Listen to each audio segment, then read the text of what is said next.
Hi everyone! Gumagawa ako ng okoy. Ayan, okoy na vegetable with chicken breast. So, what do I have?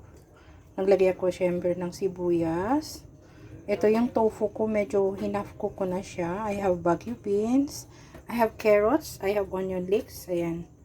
So, mayaman tayo sa onion leeks kasi marami sa paso. Then, I have this cabbage. Of course, I have the chicken breast.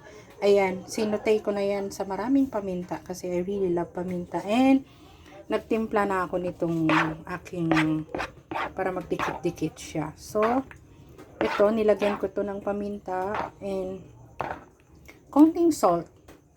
Tapos, syempre, lublob na natin to. Yan, ginaganyan ko lang yan. Yung chicken, pwede rin kayong gumamit ng anything na gusto nyong pang dito. But ako, chicken ang gagawin ko. Ang chicken ang aking gagamitin. Ayan. Tapos, syempre nalublob ang ating And then lagay na natin tong mga cabbage natin. So, cabbage muna. Yan, malalaki ang nilalagay kong cabbage.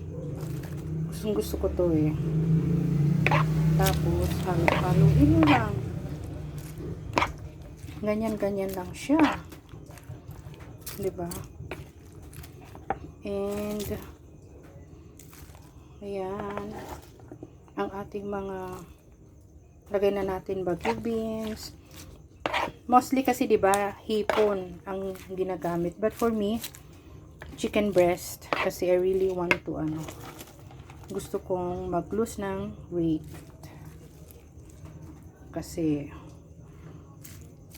may event ako. So, I really need this. So, ganyan-ganyan lang siya.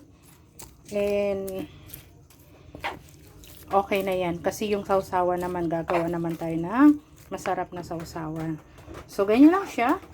And then, you have to fry. Fry mo na siya. Yan. So, yan ang ating chicken breast na okoy with vegetables. So, tingnan nyo later ang ating naluto.